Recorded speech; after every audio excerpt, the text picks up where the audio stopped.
الحمد لله رب العالمين والعاقبة للمتقين والصلاة والسلام على سيد الأنبياء والمرسلين أما بعد فأعوذ بالله من الشيطان الرجيم بسم الله الرحمن الرحيم ولا تقولوا لمن يقتل في سبيل الله أموات بل أحياء ولكن لا تشعرون صدق الله العظيم وصدق رسوله النبي الكريم الأمين إن الله وملائكته يصلون على النبي يا أيها الذين آمنوا صلوا عليه وسلموا تسلیما۔ درود پاک پڑھ لیجئے۔ الصلاۃ والسلام علیک یا سیدی یا رسول اللہ وعلی آلک وصحابک یا سیدی یا حبیب اللہ۔ الصلاۃ والسلام علیک یا رحمۃ للعالمین وعلی آلک وصحابک یا امام الانبیاء والمرسلین۔ حمد و ثنا کے بعد قرآن کریم کی آیہ کریمہ تلاوت کرنے کا شرف حاصل کیا ہے۔ دعا ہے اللہ تعالیٰ حق بیان کرنے، حق سننے، اس کو قبول کرنے اور اس پر عمل کرنے کی اللہ توفیق عطا فرمائے۔ وما توفیقی الا باللہ العلی العظیم۔ قرآن کریم کی اس آیہ کریمہ کے اندر اللہ تعالیٰ کا ارشاد ہے وَلَا تَقُولُوا لِمَن يُقْتَلُ فِي سَبِيلِ اللَّهِ أَمْوَاتٌ۔ جو لوگ بھی اللہ تعالیٰ کی راہ میں قتل ہو جاتے ہیں، مار دیے جاتے ہیں، انہیں مردہ مت کہو۔ بل احیاء ولکن لا تشعرون، بلکہ وہ زندہ ہیں لیکن تم ان کی زندگی کا شعور نہیں رکھتے۔ تو اللہ تعالیٰ کی راہ میں جان قربان کرنے والے، ان کو اللہ تعالیٰ اس جان قربان کرنے کا ایسا صلہ، مرتبہ اور مقام عطا کرتا ہے کہ وہ لوگ اپنی فانی زندگی کو اللہ کی راہ میں قربان کرتے ہیں، تو اللہ تعالیٰ اس زندگی سے جو برزخ کی زندگی ہے اور دنیا کی ہزارہا زندگیوں سے بہتر زندگی ہے، وہ انعام کے طور پہ عطا کرتا ہے۔ تو پتہ یہ چلا کہ شہداء زندہ ہیں۔ اور دوسرے مقام پہ فرمایا وَلَا تَحْسَبَنَّ الَّذِينَ قُتِلُوا فِي سَبِيلِ اللَّهِ أَمْوَاتًا بَلْ أَحْيَاءٌ عِندَ رَبِّهِمْ يُرْزَقُونَ۔ جو اللہ کی راہ میں قتل ہو جاتے ہیں، انہیں مردہ کہنا تو دور کی بات ہے، انہیں مردہ گمان بھی نہ کرو۔ بل احیاء، بلکہ وہ زندہ ہے، عند ربہم یرزقون، اور اللہ کے ہاں رزق دیے جاتے ہیں۔ تو ظاہری انسانی عقل اس بات کو دیکھتی ہے کہ کس طرح ہو سکتا ہے کہ سر جسم سے جدا ہو جائے، یا جسم کے اعضاء ٹکڑے ٹکڑے ہو جائے، اور ہاتھ پاؤں علیحدہ ہو جائے، اور روح نکل جائے۔ تو عقل یہ کہتی ہے کس طرح زندہ ہے، یہ تو مردہ ہے۔ لیکن عقل کی بات نہیں ماننی، بلکہ وہ بات ماننی ہے جو اللہ کا فرمان ہے، جو اللہ کا حکم ہے۔ ظاہری ہمیں وہ جسم ٹکڑے ٹکڑے ہوتا نظر آتا ہے، سر جسم سے جدا اور کٹا ہوا نظر آتا ہے، روح بھی جسم سے نکلی ہوئی نظر آتی ہے، لیکن اللہ نے پردے ڈال رکھے ہیں، حجابات ڈال دیے ہیں، تو لہٰذا ان کی زندگی کو ہم سمجھ سکتے نہیں، اور اسی پہ ہمارا عقیدہ اور ایمان ہونا چاہیے کہ بل احیاء، وہ زندہ ہیں، اللہ کا حکم ہے، اور عند ربہم یرزقون، اور رزق بھی دی جاتے ہیں۔ دیکھو اصحاب بدر جن کے بارے میں اسلام کے پہلے مارکے میں شہید ہونے والے صحابہ، ان میں 14 صحابہ کرام ہیں جنہوں نے جام شہادت نوش کیا۔ اللہ کی حبیب علیہ الصلوۃ والسلام، بخاری کی حدیث ہے، حضور فرماتے ہیں کہ میں نے بدر کے مقتولین کو، شہداء کو جنت کے اندر دیکھا، اور اللہ نے سبز پرندوں کے قالب یعنی جسم، سبز پرندوں کے، ان کے اندر ان کی روحوں کو ڈالا ہے، کیونکہ جسم تو زمین پہ رہ گئے یا قبر میں رہ گئے ہیں، لیکن ان کی روحوں کو اعزاز کے طور پہ اللہ جنت میں سبز پرندوں کے قالب عطا کرتا ہے، اور پھر وہ اس کے اندر روح ڈالتا ہے، اور وہ جنت کے ایک درخت سے دوسرے درخت کی طرف اڑتے ہیں، اور فارغین اللہ کی سطح پہ بڑے ہی وہ خوش ہیں، بڑے ہی راضی ہیں، اتنے خوش ہیں تو وہ کہتے ہیں مولا ہمارے بعد جو پیچھے ہم چھوڑ آئے ہیں، شاید ان کو اس بات کا پتہ نہ ہو، کیونکہ پردہ حجابات ہے، قبر کے معاملات ہیں اور جنت کے، تو ان کو بھی بتا دے کہ اے مولا وہ اپنی زندگی کو زیادہ پیار نہ کرے، بلکہ اللہ کی راہ میں جہاد کرے، اللہ کی راہ میں اپنی جانیں قربان کریں، یہاں تک کہ وہ اللہ کی راہ میں شہید ہو جائیں تو وہ بھی اس مقام پہ پہنچ جائے۔ فارغین بما آتاہم اللہ من فضلہ، اللہ نے جو انہیں عطا کیا ہے وہ اللہ کی عطا پہ بڑے ہی راضی ہیں، تو شہادت پتہ چلا کہ بہت بڑا انعام ہے۔ اور ایک روایت میں آتا ہے کہ شہید جیسے ہی جام شہادت نوش کرتا ہے تو اس کی روح ابھی جسم سے نکل رہی ہوتی ہے، اور خون کا قطرہ زمین پہ گرنے نہیں پاتا کہ اللہ کا دیدار نصیب ہو جاتا ہے۔ سبحان اللہ۔ اور اللہ کا دیدار دنیا میں سوائے سرکار دو عالم، نور مجسم، سرور کون و مقام حضرت محمد مصطفیٰ احمد مجتبیٰ صلی اللہ علیہ وسلم کے علاوہ کسی کے لیے ممکن نہیں ہے۔ اور جنت میں ہر جنتی رب کا دیدار کرے گا، اور ایسے کرے گا کہ جیسے 14ویں کے چاند کو دیکھ رہا ہوتا ہے، ایسے اپنے رب کو دیکھے گا انشاءاللہ، وہاں بھی ہم دیکھیں گے، اور اللہ حضور کی ساری امت کو جنت عطا کرے، اور ہمیں اللہ جنتیوں جیسے عمل کرنے کی توفیق عطا فرمائے، اور ہدایت کے راستے پہ گامزن کرے۔ لو میرے بزرگوں اور دوستوں، ایک روایت یہ بھی ہے کہ جیسے ہی جام شہادت شہید اللہ کی راہ میں اپنا حاصل کرتا ہے، اس کی روح جیسے ہی جسم سے نکلتی ہے تو سیدھی آسمانوں کی طرف چڑھتی ہے، تو اللہ کے عرش کے نیچے نور کی قندیلیں ہیں، قندیلیں، تو یہ روح ان قندیلوں میں جا کے قرار پکڑتی ہے۔ بہرحال پتہ یہ چلا کہ شہادت بہت بڑی فضیلت ہے۔ شہادت آخری منزل ہے انسانی سعادت کی، وہ خوش قسمت ہے مل جائے جنہیں دولت شہادت کی۔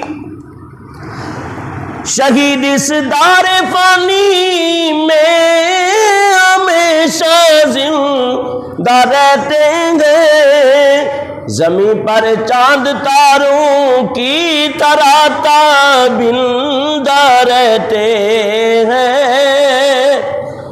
تو نبی پاک علیہ الصلوۃ والسلام کی امت میں بہت سارے شہداء ہوئے، اور بڑے بڑے جلیل القدر صحابہ کرام رضوان اللہ تعالی علیہم اجمعین شہادت کی تمنا و آرزو کرتے رہے، اور حسنین کریمین کی شہادت اللہ تعالیٰ نے انہیں بھی اس نعمت اور انعام سے سرفراز کیا۔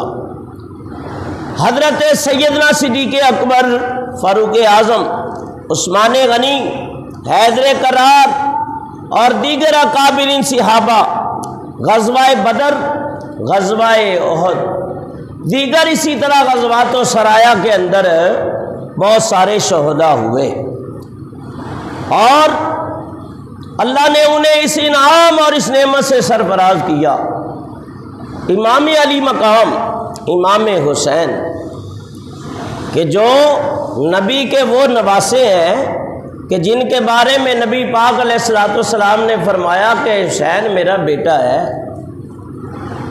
حسین میرا شہزادہ ہے، تو گویا امام علی مقام کی ذات مظہر کمال مصطفیٰ ہے۔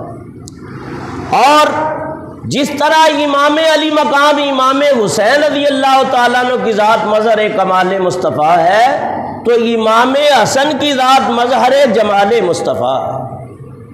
اور بعض روایتوں میں اعلیٰ حضرت نے بھی لکھا اور دوسرے علماء نے بھی کہ سر سے لے کے ناف تک حضرت امام حسین ہم شکل مصطفیٰ تھے صلی اللہ علیہ وسلم ورضی اللہ تعالی عنہ، اور ناف سے لے کے پاؤں تک امام حسن ہم شکل مصطفیٰ تھے رضی اللہ تعالی عنہ۔ تو گویا انہوں نے خط توام کی مثال دے کے حضرت اعلیٰ حضرت عظیم البرکت نے لکھا ہے کہ جس طرح ایک خط کا ٹکڑا آدھا ادھر ہو آدھا ادھر ہو، جب اس کو پورا ملا لے تو پورا خط سمجھ آ سکتا ہے، تو اسی طرح امام حسن و حسین کو دیکھے تو نبی پاک کی پوری سیرت و صورت سامنے آ جاتی ہے۔ سبحان اللہ۔ تو گویا امام حسن کے حصے میں شہادت سری کا فیض آیا، امام حسین کے حصے میں شہادت جہری کا فیض آیا، کیونکہ نبی پاک علیہ الصلوۃ والسلام نے اللہ سے دعا کی تھی یا اللہ اپنی راہ میں شہادت کی موت عطا کر، تو گویا امام حسن کی شہادت نبی کریم کی شہادت ہے، امام حسین کی شہادت یہ بھی نبی کریم علیہ الصلوۃ والسلام کی شہادت ہے، کیونکہ حضور فرماتے ہیں حسین و منی وانا من الحسین، میں حسین سے ہوں اور حسین مجھ سے۔ پھر اللہ کے حبیب یہ بھی فرماتے ہیں حسن مجھ سے ہے اور میں حسن سے ہوں۔ تو گویا ان شہزادوں کی شہادت نبی کریم علیہ الصلوۃ والسلام کی شہادت ہے، اور حضور کی ذات میں شہادت سری بھی نظر آتی ہے اور شہادت جہری بھی، کیونکہ شہادت کے اندر جو چیزیں ہیں، شہادت سری کہتے ہیں خفیہ شہادت، خفیہ شہادت، اور شہادت جہری یہ ہے کہ جب اللہ کی راہ میں بندہ لڑے تو اس کا جسم زخمی ہو جائے، بھلے تھوڑا سا بھی ہو جائے، لیکن وہ غازیوں کے اندر شامل ہو جائے گا، اور اگر اسی حالت میں موت آ جائے تو شہادت جہری ہے۔ اگر یہ بھی غور و فکر کیا جائے تو یہ نبی پاک کی ذات میں یہ چیزیں بھی نظر آتی ہیں۔ دیکھو خیبر کے مقام پہ ایک یہودی عورت جس کا نام زینب تھا، اس نے نبی کریم علیہ الصلوۃ والسلام کی دعوت کی، اور کھانے کے اندر اس نے زہر ملا دیا تھا، بکری کے گوشت کے اندر زہر ملا دیا تھا۔ نبی کریم علیہ الصلوۃ والسلام حضور تشریف لے گئے، نبی پاک علیہ الصلوۃ والسلام کے سامنے کھانا رکھا گیا، حضور تناول فرمانے لگے، ایک اور صحابی بھی تھے وہ بھی ساتھ تھے، تو جیسے آپ کھانا تناول کرنے لگے تو بکری کا بھنا ہوا گوشت اس سے آواز آئی، اے اللہ کے نبی مجھے نہ کھائیں، میرے اندر زہر ملا ہوا ہے۔ حضور ہمارا تو یہ بھی عقیدہ ہے کہ حضور جانتے ہیں، یہ بھی ہے، لیکن وہ بکری کے گوشت سے آواز آئی، حضور نے پھر بھی تالیف قلب کے لیے دل رکھنے کے لیے ایک دو لقمے کھا لیے۔ وہ جو صحابی تھے جیسے انہوں نے کھانا کھایا ایک دو لقمہ تو ان کا وصال ہو گیا۔ بعض زینب نامی عورت سے حضور نے پوچھا تم نے ایسا عمل کیوں کیا؟ اس نے کہا میں نے اس لیے کیا کہ اگر یہ دنیا کے بادشاہ ہوں گے تو ہماری جان چھوٹ جائے گی، اور اگر اللہ کے نبی ہوں گے تو ان پہ زہر اثر نہیں کرے گا۔ تو اس کے قصاص میں پھر زینب نامی عورت کو قتل کیا گیا اس کے قصاص میں، لیکن نبی پاک علیہ الصلوۃ والسلام آپ کے اوپر اس وقت زہر نے اثر نہ کیا، لیکن ضرور دعا کرتے تھے یا اللہ اپنی راہ میں شہادت کی موت عطا کر۔ تو آخری وقت میں آپ کی دعا کی وجہ سے وہ زہر کا اثر عود کر آیا تھا۔ تو شہادت سری کا جو مقام ہے وہ بھی اللہ کے نبی کو حاصل ہے۔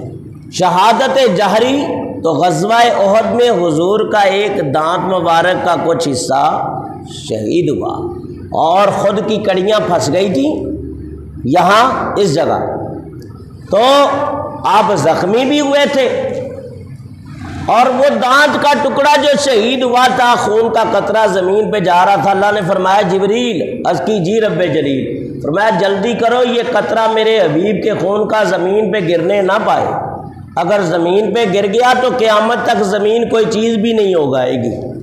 تو جبریل علیہ السلام نے وہ خون کے قطرے اپنے ہاتھوں پہ یا اپنے پروں پہ لے لیے۔ کہنے کا مطلب یہ ہے کہ آپ کے اندر شہادت سری بھی موجود تھی، شہادت جہری بھی نصیب۔ تو امام علی مقام آپ کے حصے میں شہادت جہری کا فیض آیا۔ تو یاد رکھو شہداء بہت ہوئے، لیکن امام علی مقام کی شہادت وہ شہادت ہے کہ اولین اور آخرین میں اس کی مثال نہیں ملتی۔ اور آپ حضرات پورا محرم یہ سنتے رہتے ہیں اور علماء سناتے چلے آ رہے ہیں کہ یزید جب تخت نشین ہوا تو باپ کی موجودگی میں تو وہ چھپ چھپ کے فسق و فجور کرتا تھا۔ یہ تمام تقریباً تاریخ کی کتابیں ہیں، شراب پینا، نمازیں نہ پڑھنا اور طرح طرح کی برائیاں اس کے اندر موجود تھی۔ لیکن جب حضرت امیر معاویہ رضی اللہ تعالیٰ عنہ کا وصال ہوا تو اب برسر عام یہ فسق و فجور کرنے لگا، اور یہ ایسا اس کے اوپر تکبر چھایا، یہ تخت کے اوپر بیٹھا اور تخت کے اوپر بیٹھتے ہی غرور و تکبر کا پتلا بن گیا، اور سراسر اس نے تمام کام شریعت کے خلاف شروع کر دیے۔ اور اسی کے بارے میں یہ میرے استاد کی کتاب ہے امام پاک اور یزید پلی، یہ اور دوسری کتاب ہے یہ شاہ نامہ شام کربلا، یہ بھی علامہ اکاڑوی رحمۃ اللہ علیہ کی زندگی بھر کی تحقیق ہے۔ اور بھی کتابیں ہیں کہ اگر ان کے حوالے دینا شروع کر دوں تو وقت گزر جائے۔ بہرحال علماء ربانیین کی تحقیقیں ہیں کہ یزید فاسق و فاجر تھا، اور بعض روایتوں میں یہ آتا ہے کہ اللہ کے حبیب علیہ السلام یہ دعا مانگتے تھے۔ حضرت ابو ہریرہ، ادھر غور کرو، تھوڑا سا ٹائم ہے، باتیں رہ جائیں گی۔ تو فرمایا کہ حضرت ابو ہریرہ نے نبی پاک سے ایک حدیث سنی تھی، نبی پاک علیہ السلام نے دعا کی یا اللہ اپنی راہ میں شہادت کی موت عطا کر دے، اور یا اللہ مجھے 60 ہجری کا منہ نہ دکھانا، مجھے پہلے کی موت عطا کر دے۔ تو نبی پاک علیہ السلام 60 ہجری سے پہلے دنیا سے تشریف لے گئے۔ کسی نے پوچھا یا رسول اللہ صلی اللہ علیہ وسلم آپ 60 ہجری کا منہ نہیں دیکھنا چاہتے، دعا کر رہے ہیں، وجہ کیا ہے؟ فرمایا وَإِمَارَةِ الصِّبْيَانِ، بچوں کی حکومت ہوگی، لڑکوں کی، اور اول من یبدل سنتی فیقال لہ یزید، سب سے پہلے جو میری سنت کو بدلے کا، دین کا حلیہ بدل دے گا، اس کا نام ہوگا یزید۔ کیا ہوگا نام؟ یزید۔ اور بھی اس کے بڑے سیاہ کارنامے ہیں۔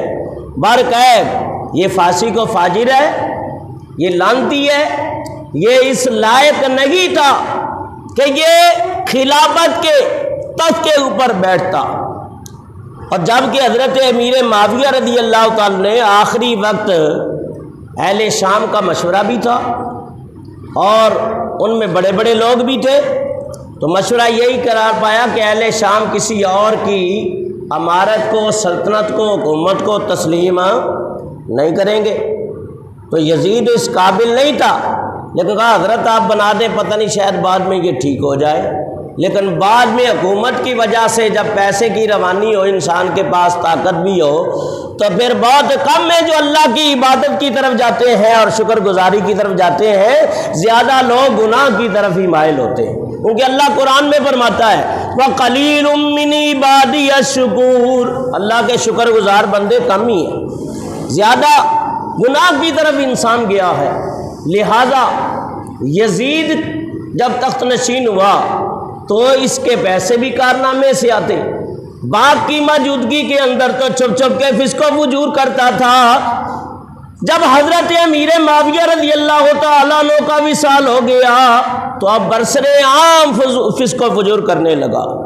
یہ حکومت، یہ تخت، یہ کرسی، یہ اقتدار کا نشہ بعض اوقات انسان کو افراط و تفریط کا شکار کر دیتا ہے۔ آپ نے سنا ہوگا فرعون پہلے بڑا غریب شخص تھا، لیکن جیسے ہی یہ بادشاہ بنا اور تخت نشین ہوا تو اس نے بیٹھتے ہی اپنے خدا ہونے کا اعلان کر دیا، کہنے لگا انا ربکم الاعلی، میں ہی تمہارا بلند و بالا خدا ہوں، مجھے سجدہ کرو، میری عبادت کرو، میری پوجا و پرستش کرو، ورنہ یاد رکھو جو میری پوجا نہیں کرے گا، مجھے خدا نہیں مانے گا، مجھے سجدہ نہیں کرے گا، میں اسے قتل کروا دوں گا۔ اس نے ہزار لوگوں کو اس وجہ سے موت کے گھاٹ اتار دیا کہ انہوں نے اسے اپنا خدا ماننے سے انکار کر دیا۔ تو یاد رکھو نمرود کا بھی یہی حال تھا، ہر دور میں ایسے لوگ ہوئے ہیں۔ تو یزید اس نے جب تخت نشین ہوا تو اس نے برسر عام فسق و فجور کرنا شروع کر دیے، اور تخت پر بیٹھتے ہی اس نے حکم جاری کیا۔ مدینہ پاک کا جو گورنر تھا اس کا نام تھا ولید بن عقبہ۔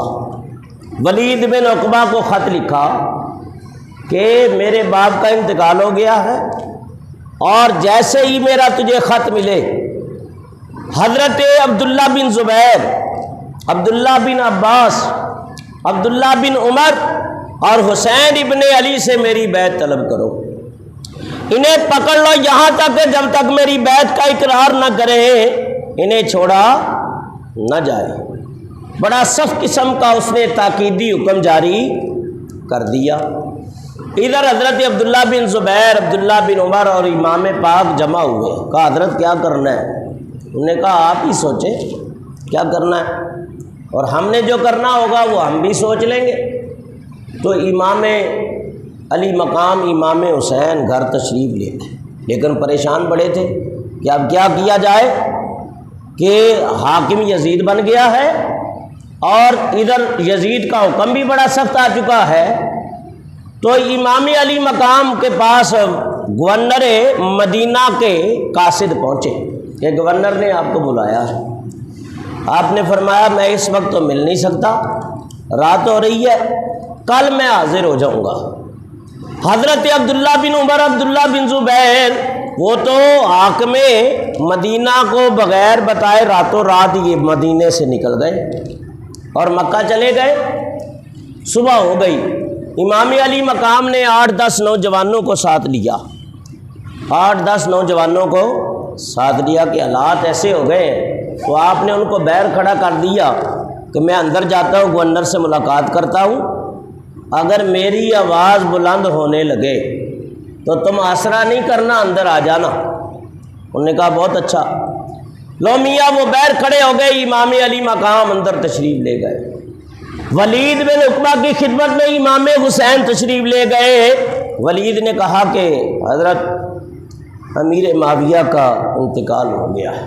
آپ نے پڑھا انا للہ و انا الیہ راجعون، اللہ تعالیٰ ان کی بخشش فرمائے، اور کہا حضرت ساتھ یہ بھی پیغام ہے آپ یزید کی بیعت کریں۔ آپ نے فرمایا دیکھو یہ بات مناسب نہیں ہے کہ چھپ چھپ کے بیعت کی جائے، آپ علل اعلان باہر نکلو اور لوگوں کو بتاؤ کہ اس طرح یزید کا حکم ہے، پھر لوگوں کا حال دیکھتے ہیں، ان کے تاثر پڑھتے ہیں وہ کیا چاہتے ہیں، اگر باقی بیعت کر لیتے ہیں تو پھر میں بھی سوچوں گا۔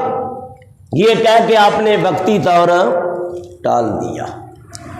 لو میاں امام علی مقام باہر تشریف لائے اور اپنے عزیز و اقربا کو جمع کیا۔ لو میاں حالات اس قسم کے ہو گئے کہ امام حسین نے اب ارادہ کر لیا کہ اب میں مدینے سے مکہ جاتا ہوں، اور آپ نے اپنے عزیز و اقربا سے پوچھا تمہارا کیا ارادہ ہے؟ انہوں نے کہا آپ ہمارے سردار ہیں، ہمارے آقا و مولا ہیں، نبی پاک کی آنکھوں کے تارے ہیں، فاطمہ الزہرا کی آنکھوں کے چین ہیں، علی مرتضیٰ کے دل کے سہارے ہیں، ہم آپ کا ساتھ نہیں چھوڑیں گے، ہم آپ کے ساتھ سفر کریں گے۔ حالات اس قسم کے ہو گئے کہ امام علی مقام کو وہ مدینہ چھوڑنا پڑا جس کے اندر ان کے نانا جان کا روضہ تھا، وہ مدینہ جس کے لیے لوگ دور دراز سے سفر کرتے ہوئے آتے ہیں، اپنے کاروبار کو بند کرتے ہیں، ہزاروں روپے خرچ کرتے ہیں، اس مدینے کو دیکھنے کے لیے وہی مدینہ چھڑایا جا رہا تھا جس سے جو خود مدینے کا والی تھا۔ اللہ اللہ، حسین کی اس وقت کیا کیفیت ہوگی؟ نانا مصطفیٰ کی بارگاہ میں حاضر ہوئے اور سلام عرض کیا، مزار مصطفیٰ پر شام ہوتے ہی امام آئے، مزار مصطفیٰ پر شام ہوتے ہی امام آئے، اجازت کی غرض سے آخری کرنے سلام آئے، کہا رو کر سلام تاجدار عالم امکان، سلام ہے سید عالم، سلام ہے سرور ذیشان، ذرا دیکھو تو چہرے سے اٹھا کر گو شاہ داماں، حسین ابن علی پر تنگ ہے طیبہ کی اب گلیاں، ذرا دیکھو تو چہرے سے اٹھا کر گو شاہ داماں، حسین ابن علی پر تنگ ہے طیبہ کی اب گلیاں، ذرا حجرے سے نکلو اے مکین گنبد خضرا، ذرا دیکھو تو اہل بیت پر ہے سختیاں کیا کیا، یزیدی دور ہے اسلام ہے سرکار خطرے میں، نواسا آپ کا ہے اس وقت دشمن کے نرگے میں۔ وہ بچپن کے حالات، بچپن کے واقعات، مدینہ پاک کے اندر کھیل اور نانا کی گود میں آنا، نماز کی حالت میں نانا کی پشت پہ سوار ہو جانا اور کندھے پہ سوار ہو کے نانا کی داڑھی سے کھیلنا، نانا کی زلفوں سے کھیلنا، نبی پاک کا اپنے شہزادے کو دیکھتے ہی خطبہ چھوڑ کے اٹھ کے اپنی گود میں لے لینا، وہ ساری باتیں آپ کو یاد آ رہی تھی اور اشکبار آنکھوں سے اپنا سلام پیش کر رہے تھے۔ میں قربان ہے مجھے نازو نعم سے پالنے والے، مصائب آنے والے دم زدن میں ٹالنے والے، ہماری بے بسی در مانگی کی لاج رکھ لینا، ہمیں نظروں میں اپنی صاحب معراج رکھ لینا۔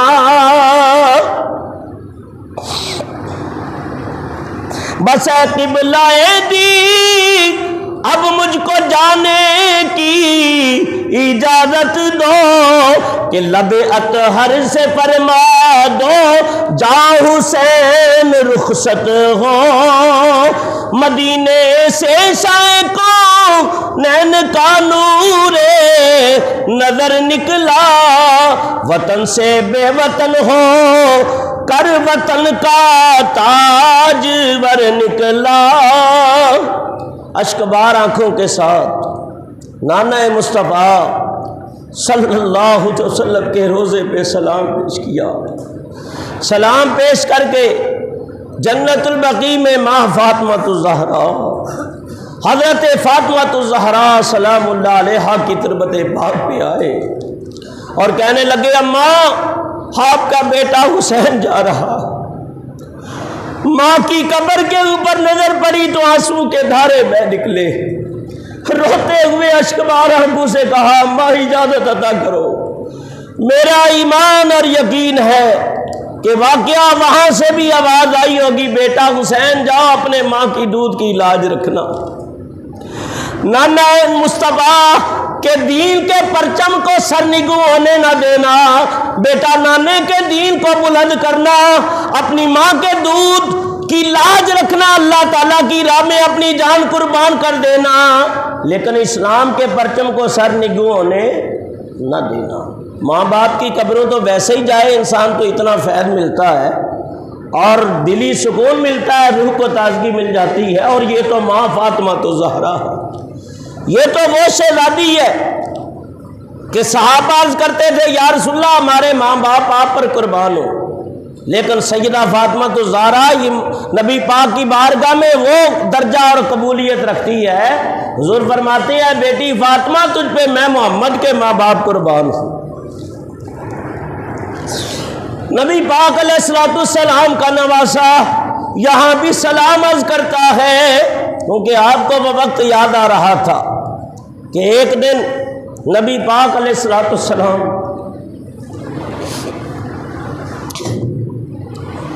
اپنے نواسے کے گلے کو چوم رہے تھے اور پیار کر رہے تھے۔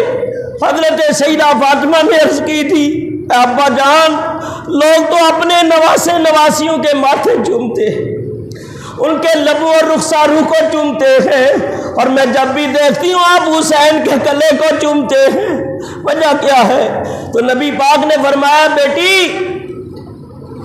جو منظر میری آنکھیں دیکھ رہی ہیں وہ تم نہیں دیکھ سکتے، بیٹا ایک وقت ایسا آئے گا میرا ہی کلمہ پڑھنے والے ظالم بدبخت میرے اس حسین کے گلے پہ تیر و تلوار چلائیں گے، تلواریں ماریں گے۔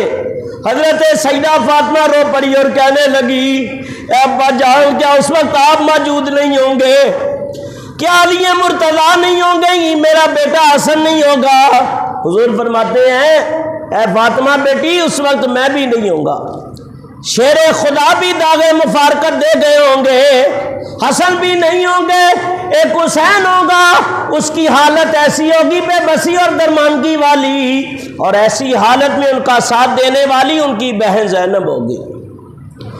آج جو وقت یاد پہ آوے جد ظالم ظلم کرے سڑے، اس میرے بیٹے حسین دے گلے تے تیو تیر تلوار چلے سن۔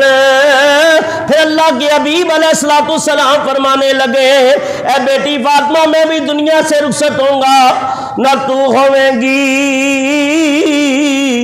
تے نہ میں ہواں گا، تے نہ ہو سی شیر خدا دا، نہ تو ہویں گی نہ میں ہواں گا،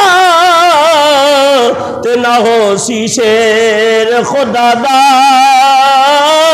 اکے زینب روندی ہو سی جڑا تک سی حال برادا۔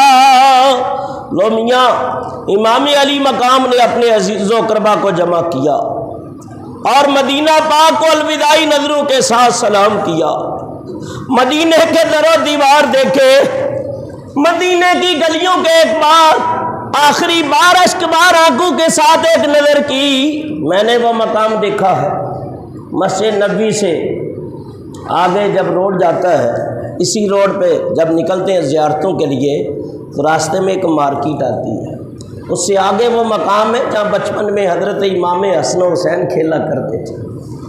اس نظر پڑتی ہے اس جگہ پہ تو اشک دھارے بہ نکلتے ہیں. آج وہی مدینہ چھڑایا جا رہا تھا کس سے جو خود مدینے کے والی تھے. حضرت امام علی مقام یہ اپنے عز و اقربا کو لیا اور سواریوں پہ سوار ہوئے اور مکہ المکرمہ پہنچ گئے. مدینہ چھوڑ کے مکہ آ گئے. مکہ کیوں آئے تھے؟ اللہ تعالیٰ ارشاد فرماتا ہے وَمَن دَخَلَهُ كَانَ آمِنًا، جو حرم میں آ گیا وہ اللہ کی امان میں آ گیا. کیونکہ حرم کے اندر لڑائی جھگڑا کرنا، یہاں تک مکھی اور مچھر تک مارنا ناجائز، حرام اور ممنوع. تو امام علی مقام نے سوچا اللہ کا حرم ہے تو یہاں میں اپنی زندگی کے دن گزاروں گا اور کوئی مجھ سے لڑائی نہیں کرے گا اور میں اللہ کی عبادت کرتے ہوئے اپنے زندگی کے دن پورے کر جاؤں گا. تو یہ سوچ کے آپ مکہ آئے تھے کہ اللہ فرماتا ہے جو حرم میں آ گیا وہ اللہ تعالیٰ کی امان میں آ گیا. حرم میں لڑائی جھگڑا نہیں کر سکتے. ہاں، اور حالت احرام میں پابندیاں اور سخت ہو جاتی ہیں. جب احرام کی حالت ہو، چاہے وہ احرام عمرے کا باندھا ہو یا وہ احرام حج کا باندھا ہو، تو آپ یہ سوچ کے مکہ آ گئے تھے.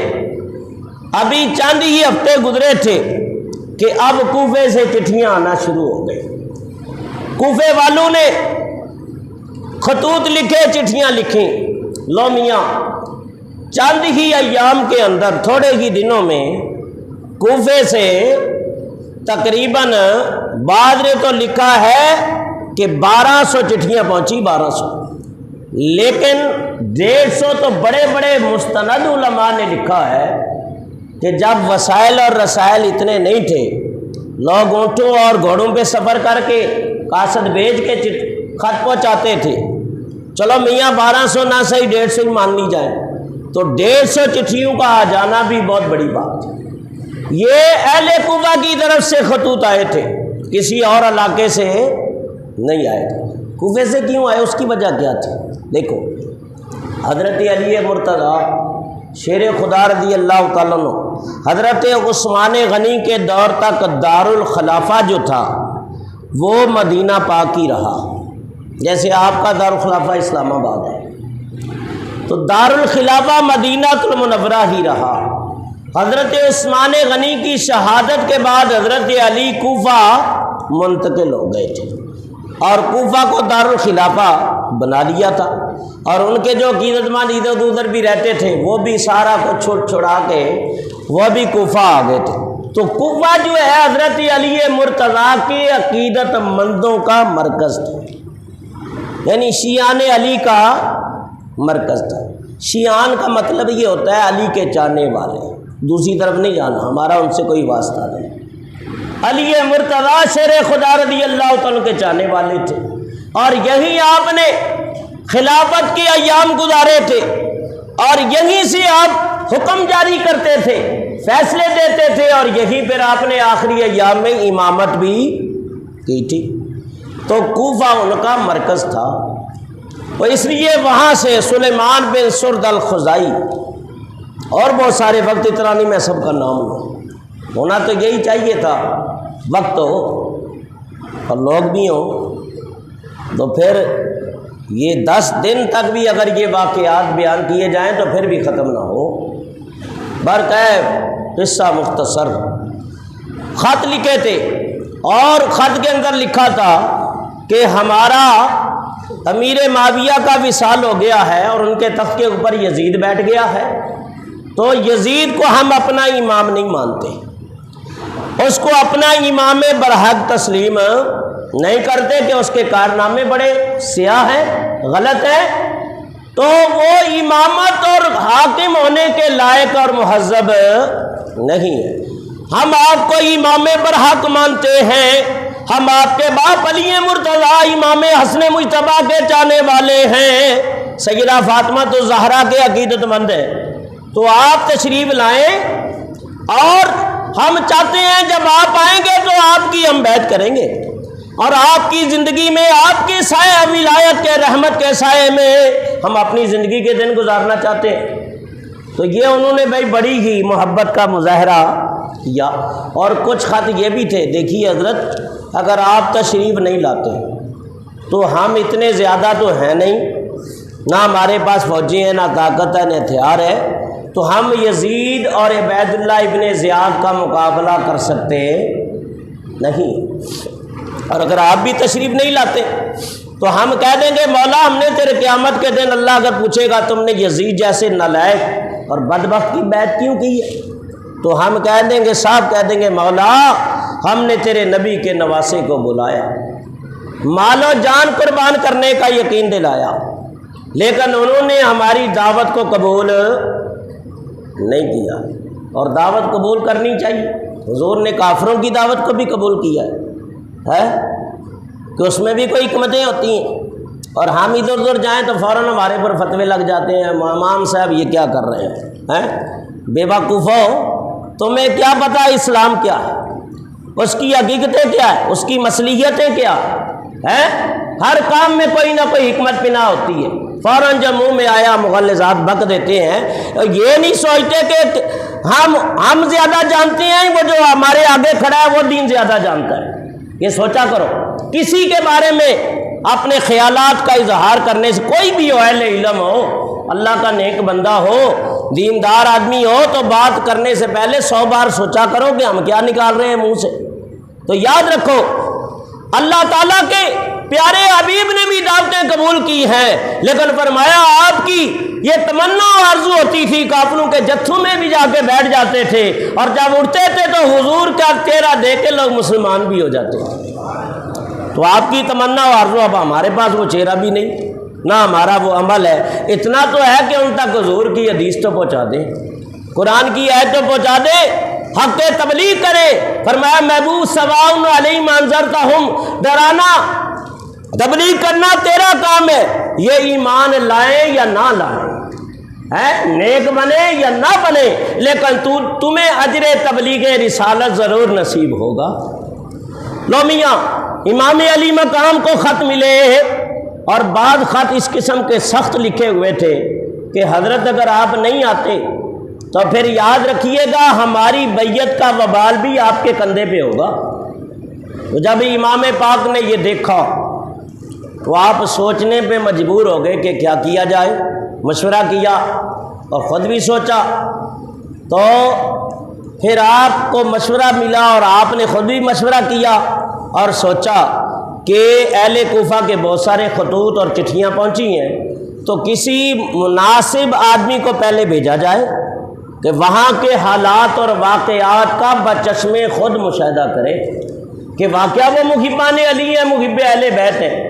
تو آپ نے اس کام کے لیے اپنے چچا زاد بھائی حضرت مسلم بن عقیل کو اس کام کے لیے منتخب کیا، اور خط لکھ دیا اور مہر لگا دی، اور فرمایا کہ اہل کوفہ تمہارے بہت سارے خطوط اور چٹھیاں ہمارے پاس پہنچے، تم کہتے ہو ہمارا کوئی امام نہیں ہے، تو آپ تشریف لائیں اور آپ کے دستے اکبرت پہ بیعت کریں، تو تمہاری چٹھیوں کی وجہ سے میں اپنا نائب بنا کے اپنے چچا زاد بھائی کو اپنا سفیر بنا کے مسلم بن عقیل کو بھیج رہا ہوں، ان کے ہاتھ پہ بیعت کرو، اور یہ تمہارے حالات اور واقعات بچشم خود ملاحظہ کریں گے، اور ان کے خط لکھنے کے اوپر پھر میں بھی آ جاؤں گا۔ مہر لگا دی اور خط حوالے کر دیا۔ حضرت مسلم بن عقیل وہ چلے، ان کے 2 شہزادے تھے محمد اور ابراہیم، انہوں نے کہا ابا ہمیں بھی ساتھ لے جائیں، تو آپ نے اپنے بچوں کا دل توڑنا گوارا نہ کیا اور ان کو ساتھ لیا، اور مکے سے مدینہ آئے، اپنے عزو و اقربا سے ملے، اور پھر یہ کوفہ پہنچ گئے۔ کوفہ جیسے ہی حضرت امام مسلم پہنچے تو شاندار استقبال کیا گیا۔ حضرت امام مسلم جیسے ہی کوفہ میں پہنچے تو کوفہ میں ایک شخص تھا جو روسائے کوفہ کہلاتا، مختار بن عبیدہ ثقفی، یہ روسائے کوفہ میں سے تھا، بڑا رئیس بھی تھا اور محب اہل بیت بھی تھا۔ علی مرتضیٰ شیر خدا کے شہر کے اندر، کوفہ کے اندر ان کی صحبتیں بھی ان لوگوں نے پائی، تو اس کے گھر کو آپ نے اپنا مسکن بنایا، قدم رنجا فرمائے۔ حضرت امام مسلم جیسے ہی کوفہ میں داخل ہوئے تو پہلے ہی دن ہزارہ کوفیوں نے آپ کے دستے حق پرست کے اوپر بیعت کی اور جان و مال قربان کرنے کا یقین دلایا، یہاں تک کہ ان کی بڑی ہی محبت 18,000 بعد نے لکھا ہے 18,000 اہل کوفہ نے بیعت کی اور مرید ہو گئے کہ جان دے دیں گے لیکن آپ کا ساتھ نہیں چھوڑیں گے۔ آپ نے ان کی بڑی محبت دیکھی، عقیدت دیکھی، تو حضرت امام مسلم نے دیکھا بھائی بڑے آگے پیچھے دوڑتے ہیں، دن رات دعوتیں ہو رہی ہیں، ہاتھ چومتے ہیں، جوتیاں اٹھاتے ہیں، کہ اس قدر ان کی محبت اور پیار اور اس کے، تو جب میرے ساتھ ان کا یہ برتاؤ ہے، عقیدت اور محبت ہے، تو جب امام حسین آئیں گے تو ان کی اس وقت ان کی محبت کا عالم کیا ہوگا۔ بڑے ہی متاثر ہوئے اور آپ نے خط لکھ دیا، میرے آقا حسین یہ واقعہ محبان علی ہیں، محب اہل بیت ہیں، میرا خط جیسے ہی حضرت آپ کو ملے آپ دیر نہ کریں، آپ کو بات تشریف لے آئیں۔ لو میاں ادھر قاصد خط لے کے روانہ ہوا، ادھر سے قضاء و قدر کے جو احکام جاری ہو چکے تھے وہ کیا رنگ دکھاتے۔ چند یزیدی رہتے تھے کوفے کے اندر، ایک شخص تھا عبید اللہ بن مسلم اور اس کے ساتھ محمد بن مسلمہ، یہ دو شخص کوفے کے اندر رہنے والے یزیدیوں نے ان کو قاصد مقرر کیا اور خط لکھا یزید کو۔ شام کے اندر دمشق اس کا پائے تخت تھا اور کہا کہ تیرے خلاف امام علی مقام کے نائب اور خلیفہ اور سفیر بن کے مسلم بن عقیل آ گئے ہیں اور 18,000 لوگ مرید ہو چکے ہیں اور مزید ہو رہے ہیں اور تجھے خبر ہی نہیں ہے، تو خواب غفلت میں ہے۔ تو یاد رکھ اگر تو نے اس محاذ کو نہ توڑا اور یہاں سے وہ طوفان اٹھے گا جو تیرے اقتدار کو تنکے کی طرح بہا کے لے جائے گا۔ یزید کو جب پتہ چلا تو وہ بھی بڑا پریشان ہوا، اس کو جب اپنا اقتدار خطرے میں نظر آیا، تو آپ کو پتہ ہے اقتدار بڑی پیاری چیز ہوتی، دنیا کا کوئی شخص اتنی جلدی اپنا تخت اپنی کرسی اقتدار چھوڑنے کے لیے تیار نہیں ہوتا۔ تو اس نے فوراً حکم جاری کر دیا، عبید اللہ ابن زیاد یہ بڑا ظالم قسم کا آدمی تھا، ابن مرجانہ بھی اس کو کہا جاتا ہے، اس کو کہا میرے خلاف جو محاذ قائم ہو چکا ہے اس محاذ کو توڑ۔ اور بصرے کا یہ گورنر تھا، اس کو بولا تو بصرے کا بھی گورنر ہے اور تجھے میں کوفے کا گورنر بھی بناتا ہوں، اور فوجی سپاہی لے اور کوفہ پہنچ۔ تو اس کو متعین کرنے والا کون تھا؟ ہوش میں ہے؟ کوئی بیٹھے ہو جی رہے ہو؟ بالکل کوئی پتہ ہی نہیں ہے تمہارا یار۔ یزید تھا، یزید نے اس کو گورنر متعین کیا، تو یزید نے اس کو سارے احکام اور اختیارات عام دیے تھے کہ جلدی کر کوفہ پہنچ۔ آج جو یزید کو بری الذمہ قرار دیتے ہیں تو وہ یہ بات کہاں کریں گے؟ کتابیں پڑھو، ساری کتابوں میں لکھا ہوا ہے کہ یہ سب کچھ یزید کا حکم تھا اور جتنا کچھ ہوا ہے ظلم و ستم یہ یزید کے کرنے اور کروانے سے ہوا۔ گورنر اسی نے بنایا تھا اور اختیارات عام دیے تھے اور حکم دیا تھا کوفہ پہنچ، جو کچھ تجھے کرنا پڑے کرنا، قتل سے بھی دریغ نہ کرنا، اس محاذ کو توڑ اور میرے لیے حکومت کی راہیں ہموار کر۔ امام محمد جیسا امام، شرع عقائد نسبی جو ہماری اہل سنت و جماعت کی، دنیا اہل سنت و جماعت کی بڑی مستند کتاب ہے، اس کے اوپر لکھا ہوا ہے اور میں نے خود پڑھا، یہ عربی کے اندر کتاب ہے، اس کا ترجمہ بھی آ چکا ہے، شرع عقائد نسبی، جو امام نسبی کی مرتب کی ہوئی کتاب ہے، دنیا اہل سنت کی بڑی عظیم کتاب ہے۔ اس میں یہ یزید ابن زیاد اور تمام قاتلان حسین پہ لعنت کی ہے اور کہا یہ حکم یزید نے دیا تھا، اس کے کرنے کروانے سے یہ سارا ہوا ہے۔ یہاں تک کہ عبید اللہ ابن زیاد رات کے ٹائم مغرب اور عشاء کے درمیان کوفہ میں داخل ہوا، اور داخل ہوتے ہی اس نے بڑے بڑے جو لیڈر قسم کے لوگ تھے ان کو گرفتار کر لیا اور دارالمعارض کا محاصرہ کر لیا گیا۔ حضرت امام مسلم نے جنہوں نے خط لکھ چکے تھے، اور حضرت امام علی مقام جس دن آپ کی شہادت ہوتی ہے اسی دن یہ خط پہنچتا ہے مکہ المکرمہ میں، اور بڑے بڑے لیڈر قسم کے لوگوں کو گرفتار کر کے دارالمعارض میں بند کر دیا۔ اور حضرت امام مسلم کو پتہ چلا تو آپ نے اپنے مریدوں اور عقیدت مندوں کو پکارا، اور 40,000 عقیدت مند آپ کے جھنڈے تلے جمع ہو گئے۔ 40,000 عقیدت مند جمع ہو گئے، دارالمعارض کا محاصرہ کر لیا گیا۔ یہ وہ وقت تھا کہ عبید اللہ ابن زیاد کے پاس ابھی اتنے سپاہی بھی نہیں تھے، اتنی فوجیں بھی نہیں تھی، اتنا اسلحہ بھی نہیں تھا، تو وہ دیکھ کے بڑا گھبرا گیا۔ اور یہ وہ وقت تھا اگر امام مسلم حکم دیتے تو دارالمعارض کی اینٹ سے اینٹ بچ جاتی، لیکن میں پہلے بتا چکا ہوں قضاء و قدر کے احکام جاری ہو چکے تھے، ہونا وہی تھا جو اللہ کو منظور تھا۔ یہاں تک کہ اس نے جو گرفتار کیے ہوئے تھے لوگ ان کو پکڑا، کہا دیکھو میرے ساتھ تعاون کرو، اگر تم نے ایسا نہ کیا تو میں تمہیں ابھی قتل کروا دوں گا، اور عن قریب میری فوجیں ملک شام سے جو پہنچیں گی یزید کی طرف سے تمہارے گھروں کو جلا کے راکھ کر دیا جائے گا، تمہارے بچوں کو قتل کر دیا جائے گا، نیزوں کے اوپر چڑھایا جائے گا، اور تمہیں تو میں ابھی قتل کروا دوں گا، اور تمہارے عز و اقربا بھی قتل ہو جائیں گے، تو نہ تم ان کا منہ دیکھ سکو گے نہ انہیں تمہارا منہ دیکھنا نصیب ہوگا۔ وہ جتنے لیڈر قسم کے لوگ تھے وہ سب پلپلے ہو گئے، ابن زیاد تو جس طرح چاہتا ہے ہم کرنے کے لیے تیار ہیں۔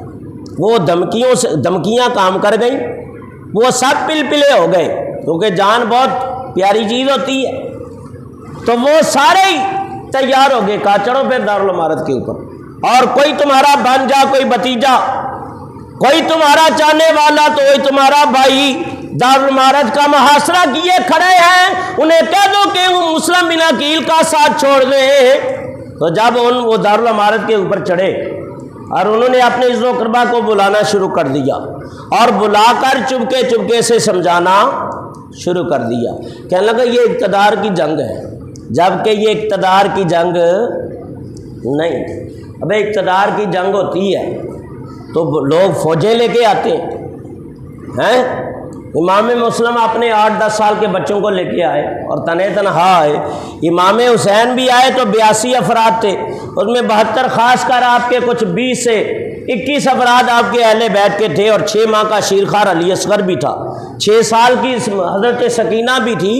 تو لڑنے کے لیے کوئی اپنے بیوی بچوں کو نہیں لاتا، اس طرح ان لوگوں کا لانا اس بات کی بین دلیل تھی، اہل کوفہ کی دعوت پہ آپ آئے تھے، امام پاک جنگ کے ارادے سے نہیں آئے تھے۔ اس طرح کی جو باتیں کرتے ہیں وہ الزام لگاتے ہیں۔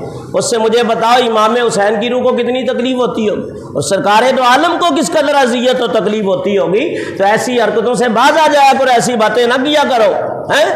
حضرت امام مسلم رضی اللہ تعالیٰ عنہ جب آپ نے دیکھا انہوں نے اپنے عز و اقربا کو بلانا شروع کر دیا، بلا کر چپکے چپکے سے سمجھانا شروع کر دیا، کہنے لگے دیکھو فوجیں یزید کے پاس ہے، طاقت یزید کے پاس ہے، اسلحہ یزید کے پاس ہے، امام حسین بے شک رسول اللہ کے نواسے ہیں، نہ ان کے پاس تخت ہے، نہ فوجیں ہیں، نہ حکومت ہے، نہ اسلحہ ہے، تو یہ تو خام خواہ اقتدار کا مسئلہ آپس میں ہم پس جائے تو ان کا ساتھ چھوڑ دو۔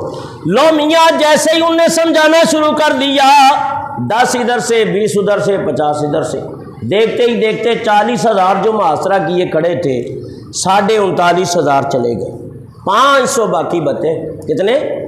500۔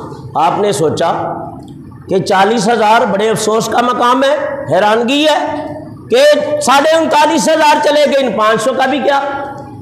آپ نے فرمایا لو بھائی مغرب کی نماز جا کے کوفہ میں ادا کرتے، لو میاں مسجد میں چلے گئے، اور مغرب کی نماز کا وقت ہو گیا، اذان ہو گئی، تکبیر ہو گئی، امام علی مقام حضرت امام مسلم بن عقیل آپ نے 3 رکعت مغرب کے فرض کی نیت کر کے تکبیر کہی، اللہ اکبر کہا اور نماز پڑھانا شروع کر دی۔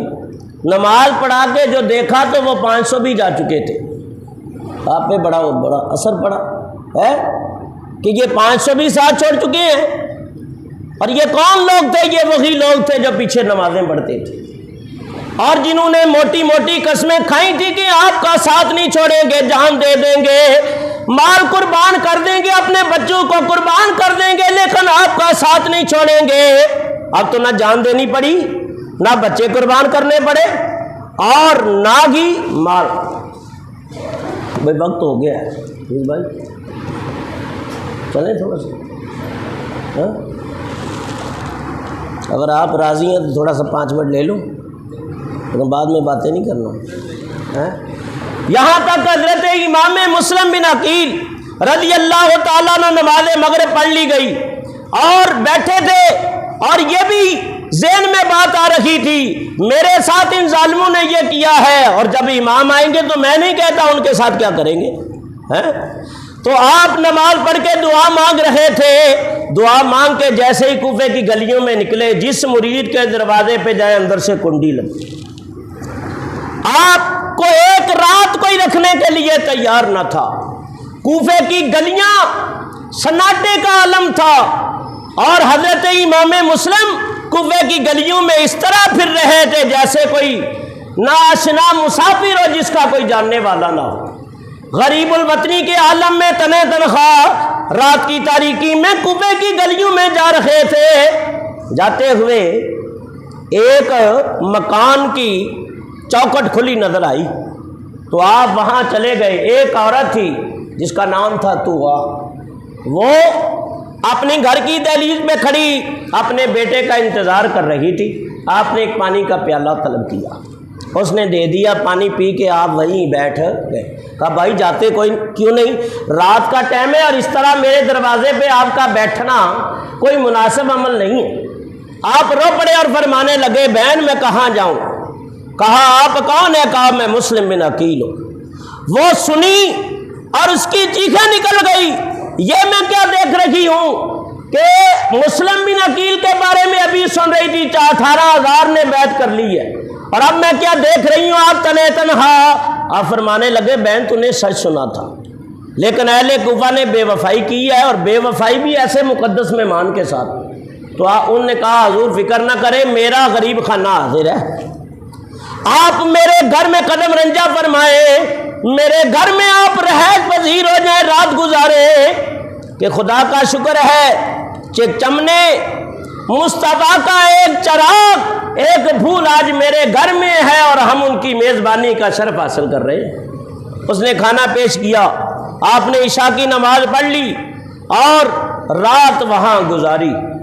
رات گزاری، خدا کی قدرت کی شان دیکھو کہ ماں تو تھی جنتی لیکن بیٹا تھا جہنمی۔ تھوڑی دیر بعد بیٹا گھر میں آیا اور ماں کو بار بار کمرے میں آتے جاتے دیکھا، کبھی کپڑے دینے جا رہی ہیں، کبھی بستر بچھانے جا رہی ہیں، کبھی کھانا دینے جا رہی ہیں، کبھی پانی دینے جا رہی ہیں۔ تو بڑا پریشان ہوا کہ ماں کیا بات ہے؟ کہا بیٹا ادھر آؤ۔ بڑے رازداری سے کہا بیٹا آج اللہ نے ہمیں یہ شرف عطا کیا ہے کہ آل رسول کے ایک فرد مسلم بن عقیل جو کوفہ میں امام حسین کے نائب بن کے آئے تھے، اہل کوفہ نے بے وفائی کی ہے، وہ آج ہمارے گھر میں جلوہ فرما ہیں اور آج ہمیں اللہ نے ان کی میزبانی کا شرف عطا کیا۔ تو بیٹا ماں کی بات سن کے دل ہی دل میں خوش ہوا، یہ بڑی بولی بالی ہے، اس کو کیا پتا۔ اور ادھر تو اعلان ہو چکا ہے، تو جو مسلم بن عقیل کو گرفتار کرائے گا 1000 انعام دیا جائے گا۔ وہ رات کی چند گھڑیاں اس بدبخت بیٹے کے لیے گزارنا بڑی ہی مشکل ہو گئی کہ کس طرح صبح اور میں عبید اللہ ابن زیاد کے دربار میں پہنچوں۔ لو رات گزر گئی، صبح ہوئی، ابن زیاد کے دربار میں پہنچا۔ اس نے کہا میں گرفتار کراتا ہوں، مجھے انعام دیا جائے۔ کہا برخوردار پہلے گرفتار کراؤ پھر انعام لے لینا۔ تو اس نے چند سپاہی بھیجے، بلکہ 70 سپاہی بھیجے۔ انہوں نے استوا نامی عورت کے مکان کا محاصرہ کر لیا۔ حضرت امام مسلم کو پتہ چلا، تلوار ہاتھ میں پکڑی اور آپ سامنے آ گئے۔ انہوں نے حضرت علی مرتضیٰ کی شان میں بے ادبیاں اور گستاخیاں بھی کی، امام علی مقام کے اوپر بغاوت کا الزام بھی لگایا اور جارحانہ قدم اٹھا دیا اور چند تیر بھی پھینک دیے۔ آپ نے فرمایا دیکھو بات کرنی ہے تو مناسب طریقے سے، یہ تیر چلا کے مجھے نہ دکھاؤ کہ تمہیں تیر چلانے آتے ہیں، اگر تمہیں تیر چلانے آتے ہیں تو ہمیں جواب دینا بھی آتا ہے۔ کہا پھر آپ آ جائیں مقابلے میں۔ لو میاں وہ 70 تھے اور آپ تنہا تھے، وہ 70 آپ کس سے لڑنے لگے اور آپ تنہا ان کا مقابلہ کرنے لگے اور آپ لڑنے لگے، لیکن وہ 70 ہی اب سمجھ رہے تھے ہم نے اس شیر کو چھیڑ کے بہت بڑی غلطی کی ہے۔ آپ کی تلوار چلتی تھی، وہ بھیڑ بکریوں کی طرح لگ کے آگے بھاگ اٹھے، آپ نے بہت ساروں کو قتل بھی کر دیا، اور اسی حالت میں ایک تیر آیا اور آپ کے سامنے کے دونوں دانتوں کو شہید کرتا چلا گیا۔ اسی اسنا میں پانی مانگا، اس عورت نے روتے ہوئے پانی کا پیالہ پیش کیا اور جیسے ہی منہ کے قریب کیا تو دانتوں کا خون گرا، ہونٹوں سے خون جو گرا تو وہ سارا پیالہ خون و خون ہو گیا۔ آپ نے زمین پہ رکھ دیا اور آسمان کی طرف نظر اٹھائی اور کہنے لگی آپ مسلم اب دنیا کا پانی ہماری قسمت میں نہیں ہے، اب تو جنت الفردوس میں پہنچ کے آب کوثر کے جام نصیب ہوں گے۔ آپ لڑنے لگے۔ اسی حالت میں محمد بن اشعث کو بھیجا، بڑی مکاری اور متانت اور چلاکی سے کام لیتے ہوئے نا مسلم کو گرفتار کر، اور وہ آپ کو ساتھ لے چلا۔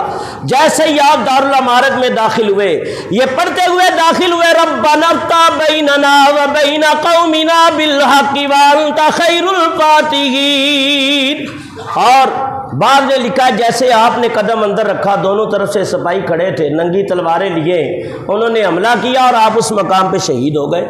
بعد نے لکھا نہیں، باقاعدہ عبید اللہ ابن زیاد سے گفتگو ہوئی اور اس نے کہا اے مسلم ایک ہی صورت ہے تمہاری جان بخشی کی، آپ یزید کی بیعت کریں اور وعدہ کریں حسین ابن علی بھی یزید کی بیعت کریں گے، ورنہ نہ آپ کی خیر ہے نہ ان کی خیر ہے۔ آپ فرمانے لگے ہو ابن زیاد سن، جہاں تک خیر کا تعلق ہے تو خیر ہی خیر ہے، نہ میں اس یزید کی بیعت کروں گا۔ اور حسین بن علی کیوں کرنے لگے تو کہا پھر میں آپ کو قتل کروا، آپ نے تیری مرضی۔ جلادوں کو حکم دیا اور لوگ تماشا دیکھنے کے لیے بھی آ گئے تھے۔ آپ نے جیسے ہی جلاد پکڑنے کے لیے دوڑے، آپ نے فرمایا اہل کوفہ تم نے اچھا نہیں کیا، تم نے ہمارے ساتھ بے وفائی کی ہے، لیکن 3 باتوں پہ ابھی بھی عمل کر لینا، میں نے فلاں فلاں سے قرض لیا ہے، میرا گھوڑا اور ہتھیار بیچ کے میرے قرض ادا کر دینا۔ عبید اللہ ابن زیاد نے حکم دی ان کو قتل کر کے ان کی لاش کو دارالامارت سے نیچے گرا دیا جائے۔ جب میری لاش دارالامارت سے نیچے گرا دی جائے تو اٹھا کر کسی مناسب مقام پہ دفن کر دینا، اور اگر تمہارے اندر اہل بیت کی محبت کا کوئی ذرہ بھی موجود ہے، اہل بیت کی محبت کا کوئی قطرہ موجود ہے، تو حسین بن علی کو یہ اطلاع کر دو کہ وہ کوفہ تشریف نہ لائے۔ اس نے گھور کے دیکھا، ہم تیرے ہتھیاروں کو تقسیم کریں گے اپنے سپاہیوں کے اندر، تیری لاش کو دفنائیں گے نہیں۔ اور حسین بن علی کو کیوں روکیں، انہیں تو ہم نے بلانا ہے، انہیں بھی بغاوت کا مزہ چکانا ہے، لیکن اس وقت بے بسی اور بے کسی کی انتہا ہو چکی تھی۔ جلاد پکڑ کے اوپر لے گئے، 2 رکعت نماز کی مہلت مانگی، ظالموں نے وہ بھی نہ دی۔ آپ نے اپنا سر انور کی جاز مقدس مکہ المکرمہ مدینہ المنورہ کی طرف کر لیا اور رو پڑے اور کہنے لگے اے میرے آقا حسین مجھے معاف کرنا، مجھے نہیں پتا تھا اہل کوفہ اس قدر بے وفائی کریں گے اور انہوں نے مجھے قتل کیا، اب میں نے یہ نہیں کہہ سکتا کہ آپ جب آئیں گے تو کیا کریں گے۔ آپ انہی خیالات میں تھے کہ ظالموں نے پکڑ کے نیچے گرایا اور سر انور کو جسم سے جدا کر دیا۔ قالوا انا للہ و انا الیہ راجعون۔ آگے انشاءاللہ یہیں سے بیان 10ویں شب 9 محرم الحرام 10ویں شب عشاء کے بعد مختصر ہوگا، وضاحت نہیں ہو سکے کیونکہ میرے 10 روزہ بیان چل رہے ہیں۔ پکاڑوی صاحب رحمۃ اللہ علیہ جہاں کرتے تھے 40-50 سال سے وہاں بیان ہو رہا ہے اور تقریباً 10-15 سال مجھے بھی ہو گئے، تو وہاں مسلسل بیان ہے۔ تو 9 کو انشاءاللہ عشاء کے بعد بیان ہوگا اور 10 کو بڑی محفل مسجد میں ہوگی انشاءاللہ، اور اس پہ انشاءاللہ دیگر واقعات انشاءاللہ بیان کیے جائیں گے۔ تو 9 محرم الحرام 10ویں کی رات کو بھی آپ نے آنا ہے اور 10 محرم الحرام 11ویں کی رات کو بھی آپ نے تشریف لانا ہے۔ اور تمام حضرات اس محفل میں شرکت فرما کر ثواب دارین حاصل کریں۔ دعا ہے اللہ تعالیٰ میرا سنانا اور آپ کا سننا اپنی بارگاہ میں قبول فرمائے۔ وما علیہ